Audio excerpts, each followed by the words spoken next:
Even if you said, okay, I don't agree with you on the economics, here's another question. If 86% of record levels of migration, if 86% is coming from outside of Europe, often from mainly Muslim countries, often from countries with radically different cultures, values, religions, and so on, how the hell are we going to keep this country together over the next 50 years, 100 years? What if I told you that the very foundation of your country, the economy, the job market, and even the government itself is spiraling into chaos? That billions of your hard-earned tax dollars are being drained, while a crisis looms that no one in power is willing to confront.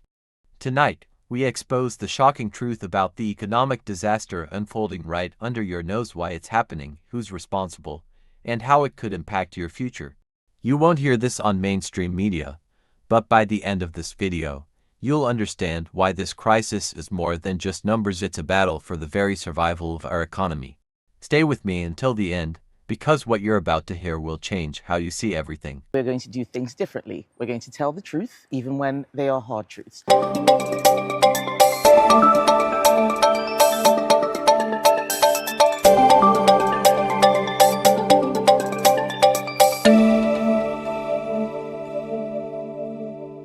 Let's start with the hard truth.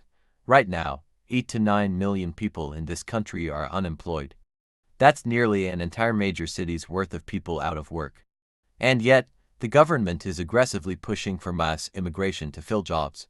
Why does this make any sense? But here's where it gets even crazier. While jobs remain unfilled and citizens struggle, we're spending an estimated $90 billion per year on welfare. That's more than what we spend on education. More than what we spend on defense. Yes, you heard that right.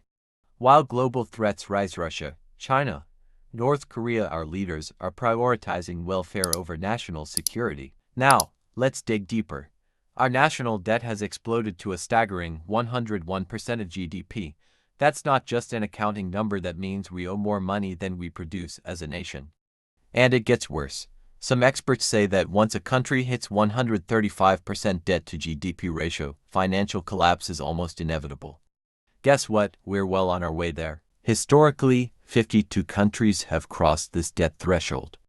Only one, Japan, avoided economic catastrophe. The rest: currency collapse, mass inflation, economic devastation. We are spending billions just on debt interest payments alone, money that could be fixing our failing healthcare system, strengthening education, or improving infrastructure. But instead, it's being swallowed up by reckless borrowing and government mismanagement. Let's talk about the people pulling the strings, the ones making these decisions.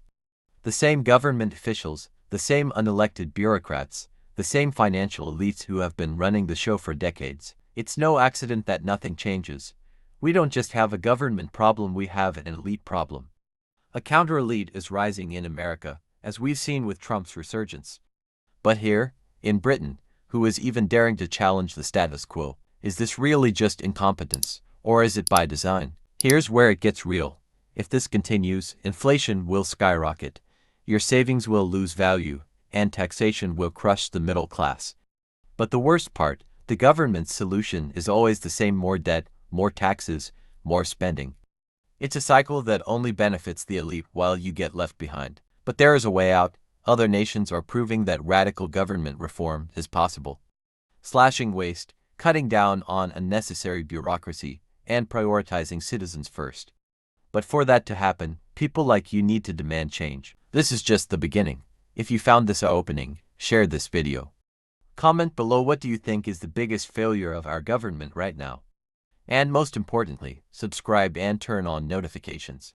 We'll be breaking down every major development, exposing the truth they don't want you to hear. Those illegal arrivals, as we call it on this channel, 44,000 just short of irregular illegal arrivals detected in 2024. Now that's 19% more than the previous year. 37,000, the vast majority of those, arrived on small boats, 84% of the total. That's up 25% on the previous year. Now, the biggest nationality on the boats represented, Afghans. 5,900 of them on the small boats, accounting for 17%.